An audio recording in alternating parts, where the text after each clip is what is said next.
Ciao, I'm Franca at Cigar and today I'm going to talk about the Partagás Serie D number 6. Now, before I do that, I want to tell you our members asked us to talk about brand histories as well. So let me tell you a few things about the Partagás brand.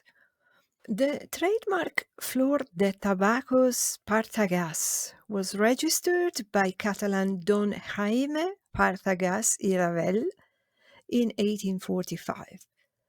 It was a small laboratory, but the activities grew pretty much and transferred to Calle de la Industria in La Habana in 1866. And La Real Fábrica de Tabacos Partagás became the second factory after El Figaro, where the role of lector de tabaquería was set up. Don Jaime was murdered on one of his plantations in 1868, and his son José Partagás took over the business.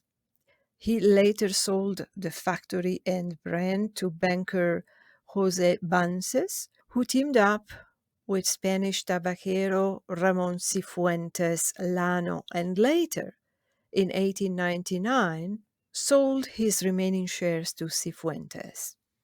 Cifuentes took over the management of Partagás with José Fernández López and was joined in 1916 by the Galician Vegas owner and leaf wholesaler Francisco Pego Pita.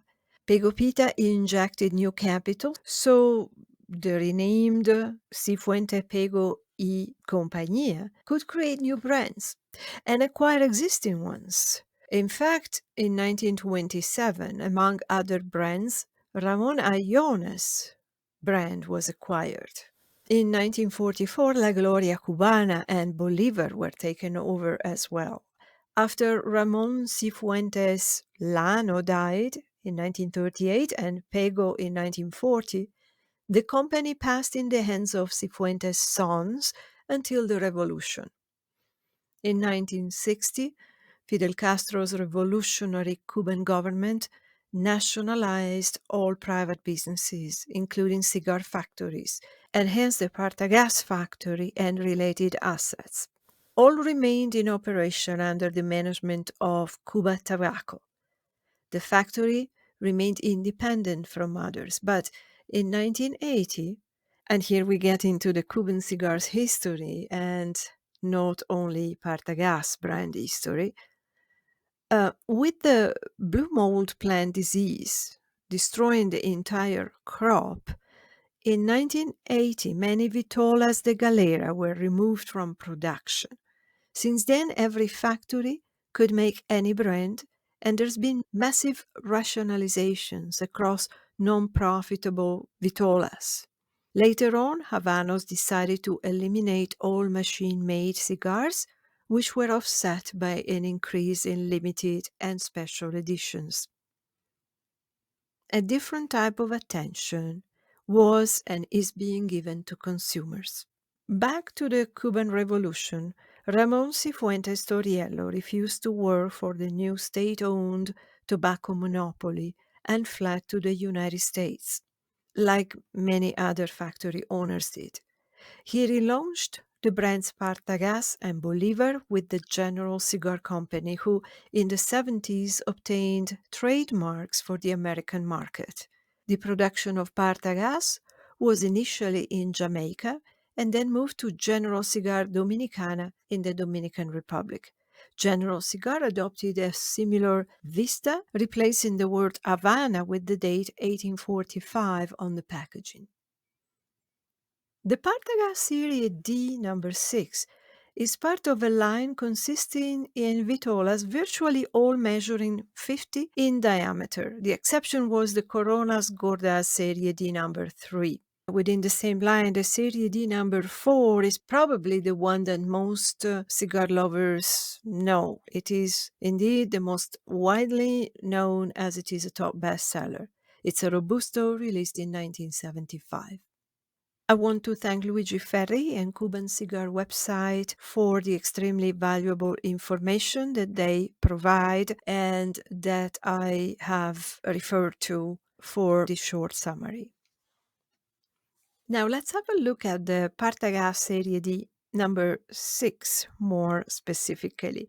The cigar was released in 2014 and is a current production cigar. The samples we tested for this updated review came from box bearing code UEB June 2017. The bright and smooth wrapper and the foot of the raw cigar delivered herbal and sugar honey notes. The raw draw was predominantly herbal.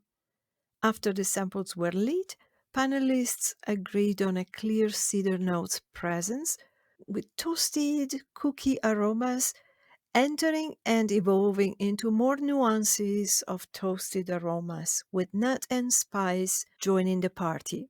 A creamy, spicy sensations, a predominantly savory taste, and a medium to strong nicotine strength made a good backbone supporting the aromatic structure.